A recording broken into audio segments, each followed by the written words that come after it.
Tudo fica mais leve quando recebemos carinho, fé e amor.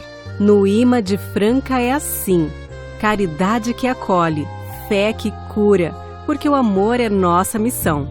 Entre no site ou ligue e faça sua doação e deixe sua generosidade transformar as vidas de milhares de necessitados. Seu gesto vale muito. Instituto de Medicina do Além. Caridade, fé e amor que curam.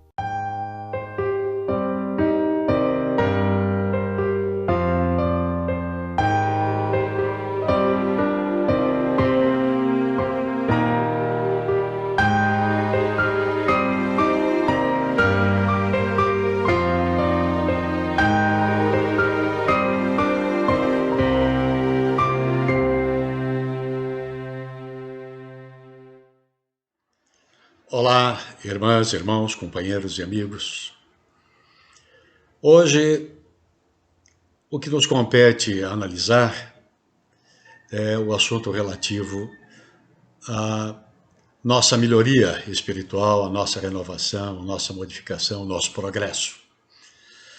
E, inicialmente, temos que considerar que o objetivo principal da doutrina espírita, além de instruir a criatura, de aperfeiçoar os seus pensamentos, é o de promover a reforma íntima de nós mesmos. De tal sorte que Kardec, nesse sentido, perguntou para os espíritos, e isso consta lá do Livro dos Espíritos, como é que se poderia operar, fazer-se a reforma íntima. E a resposta foi numa frase que existe há milênios na filosofia da humanidade: conhece-te a ti mesmo. E aí nós ficamos nos perguntando, como nos conhecer a nós mesmos? E somos obrigados a raciocinar. Como dizem os amigos espirituais, tudo temos que passar pela luz da lógica, da razão e do conhecimento. Muito bem, vamos lá raciocinar juntos. Em primeiro lugar, temos que reconhecer que somos espíritos imortais. Ou seja, estamos numa viagem de progresso contínuo, incessante, embora às vezes lento e gradual, no sentido de aperfeiçoamento de nós, seja no corpo físico, seja no corpo espiritual, seja no aspecto moral, no aspecto ético.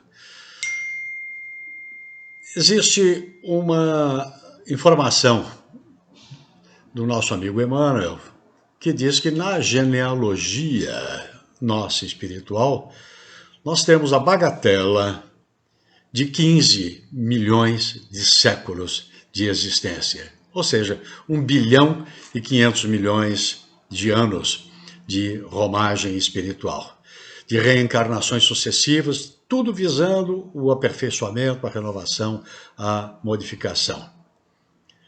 E nós somos convidados sempre pela espiritualidade, quando nós formos nos analisar, que nós analisemos o que ocorre na criação, de uma maneira geral, até sob o ponto de vista físico de toda a criação. Na própria natureza, a própria natureza não é estática, ela está em constante renovação, em constante modificação. Embora a matéria não seja inteligente, ela, na verdade, é sujeita às leis naturais e, portanto, ela é transformada, ela não se transforma, ela é transformada por ação da lei natural, exatamente para servir de instrumento para a evolução da criatura humana, dos espíritos que somos nós. E nada, portanto, é estático. Desde lá do reino mineral, passando pelo reino vegetal, indo para o reino animal e desembocando no reino hominal, que é aquele em que nós estamos, a renovação, a modificação, a reestruturação é constante. Até mesmo o nosso planeta passa por revoluções extraordinárias de modificações, que são cataclismas, que são erupções vulcânicas, tsunamis, etc. Tudo no sentido de promover uma verdadeira renovação estrutural física do planeta, repetimos, para servir de instrumento para a criatura humana. Com relação a nós, ora, agora estamos no estágio da humanidade, da hominidade, ou seja, nós passamos por sucessivas reencarnações, como dissemos, nessa bilenária existência nossa, exatamente para promover a nossa melhoria. E nesse estágio que nós estamos, a questão agora é analisar a nossa melhoria sob o ponto de vista moral, sob o ponto de vista ético, espiritual. Como é que, na verdade, nós devemos promover. Os espíritos nos disseram, na verdade, que nós somos criatura, que a maior criatura de envergadura moral que passou pelo nosso planeta é Jesus. Tem lá uma questão no Livro dos Espíritos, questão 625, que responde exatamente isso, categoricamente. Jesus é a criatura de maior elevação moral que passou pelo nosso planeta. É por essa razão que Jesus, o Cristo, ele é o parâmetro, o parâmetro moral que os espíritos admitiram para a doutrina como padrão ético para o desenvolvimento das criaturas. E esse padrão ético e moral é que, por certo, dará o rumo, o roteiro, o norte do nosso desenvolvimento espiritual. Os nossos erros e desacertos ao largo de encarnações anteriores são passíveis de modificação, de reestruturação, até porque a reencarnação é uma evidência. Aliás, é até um reconhecimento exato da ciência de que se trata, na verdade, não de um sonho, não de uma falácia, não de uma metáfora, mas de uma evidência científica. Só como abro um parênteses para dizer que o maior cientista quântico vivo, Amit Goswami, no livro Física da Alma, ele diz claramente que o paradigma novo de toda a ciência é a reencarnação. E ele justifica. É exatamente a reencarnação, porque não é possível admitir-se a evolução constante e irreversível de tudo na criação, especialmente da criatura humana, que é uma criatura à parte de toda a criação, acima da matéria, inclusive. Ele diz que não é possível se falar nessa renovação constante até a imortalidade, senão através de vidas sucessivas, do chamado continuum, que a ciência diz que é a continuidade irreversível de progresso de toda a criação. Então, a reencarnação é, para nós, a chave de ouro, é a possibilidade, a porta aberta para que possamos reverter, evoluir, renovar todos os nossos tropeços do passado.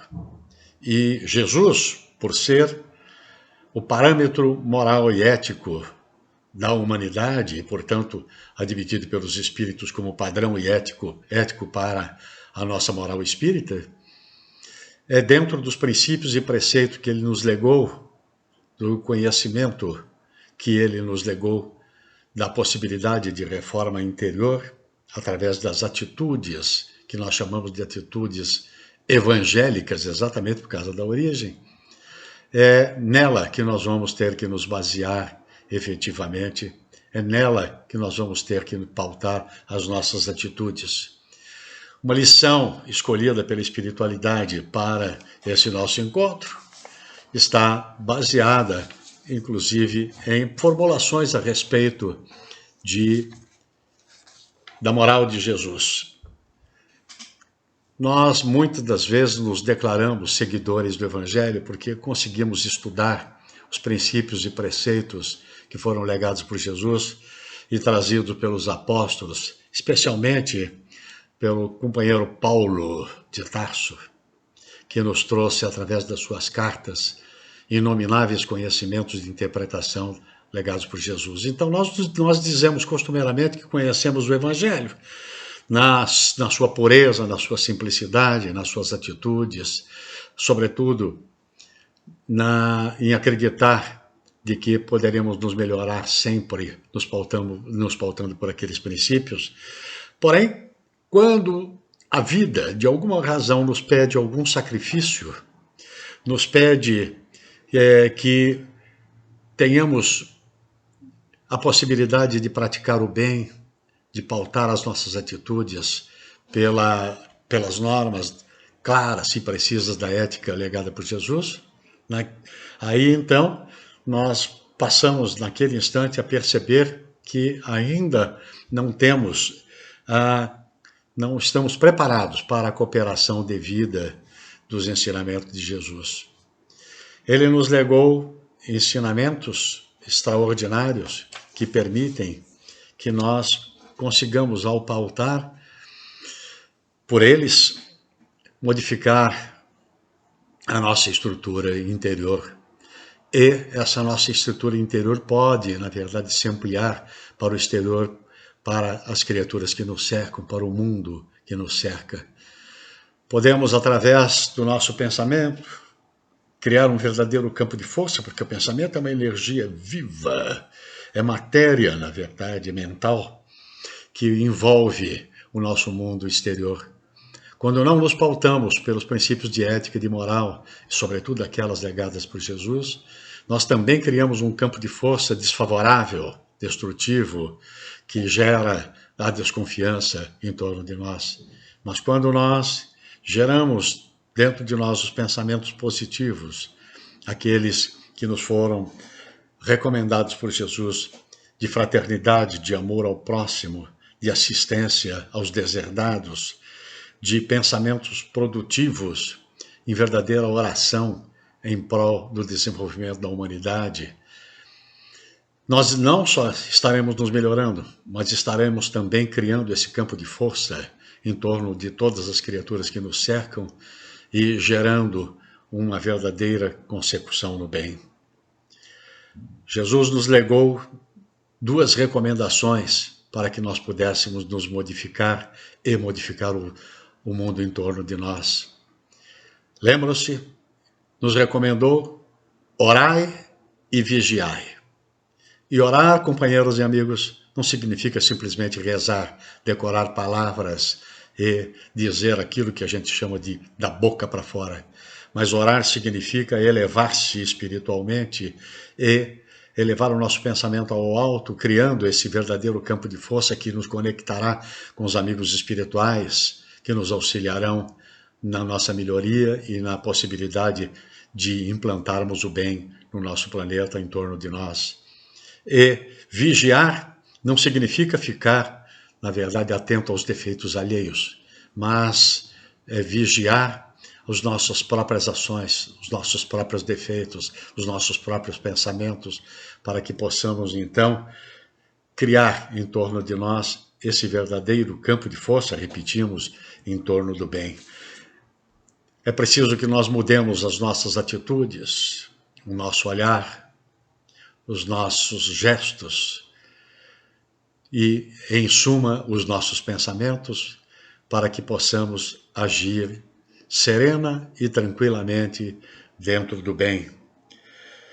Até porque não adianta dizer que nós não somos capazes de realizar essa renovação, essa maravilha interior dentro de nós, baseados nos princípios e preceitos legados por Jesus, porque somos pequenos, porque não somos ninguém. Jesus nos afirmou categoricamente que nós éramos deuses, ou seja, fazer tudo o que ele fez e, quem sabe, até muito mais. Muito obrigado, fiquem com Deus, em nome de Jesus, e muita paz.